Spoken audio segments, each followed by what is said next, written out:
Yangi tug'ilgan chaqaloq nimalar deb gapirganini ko'ring. Assalomu alaykum, hurmatli tomoshabin, kanalimizga xush kelibsiz. Ushbu ibratli videoroligimiz YouTube'da keng tarqalishi uchun like va podpisatsiya tugmachalarini bosib qo'yishni unutmang. Alloh barchangizdan rozi bo'lsin. Yoshgina go'zal ayol chaqaloqning yonida qarib qolgandek ko'rinardi. Chaqaloqning jingalak sariq sochlari, katta moviy ko'zlari, biroz bo'rtib chiqqan burni, qip-qizil lablari o'ziga yarashib turar edi.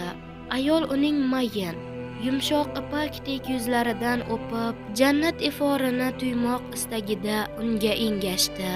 "Tegmang menga" degan ovoz eshitildi birdan. "Meni erkalashga sizning haqqingiz yo'q." Ayol qo'rqib ketib atrofga alangladi. O'zi va chaqaloqdan ortiq boshqa hech kimni topolmadi. Ovoz yana eshitilgach go'dak yoniga qaytdi. "Xudoyim-ey, yangi chaqaloq bo'lishiga qaramay gapirarkan-da. Chaqaloq, menga yaqinlashishingizni istamayman" deb gapirishda davom etdi. "Darhol mendan uzoqlashing." Ayol o'zini biroz o'nglab olib, "Bolalarimning doim o'g'il bo'lishini istayman" dedi.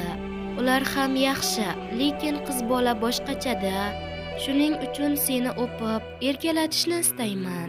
"Meni o'polmaysiz" deb yig'lashni boshladi chaqaloq. "Men ham sizni o'polmayman. Buning iloji yo'q." "Nega?" dedi ayol. "Nega o'polmaysan axir?" Chaqaloq hiqillab, bo'g'ilgancha dedi. "Buning sababini o'zingiz bilishingiz kerak. Yaxshilab o'ylasangiz aniq topasiz." Ayol nimalar bo'lib o'tganini eslab o'ziga keldi. Maxsus kasalxonaning barcha qulayliklariga ega shinam xonasida yotar edi. Narkoz ta'siridan ko'ngli behuzur edi.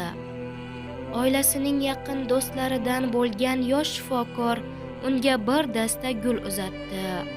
"Ortda qolgani rost bo'lsin, xonim" dedi. "Abort muvaffaqiyatli o'tdi.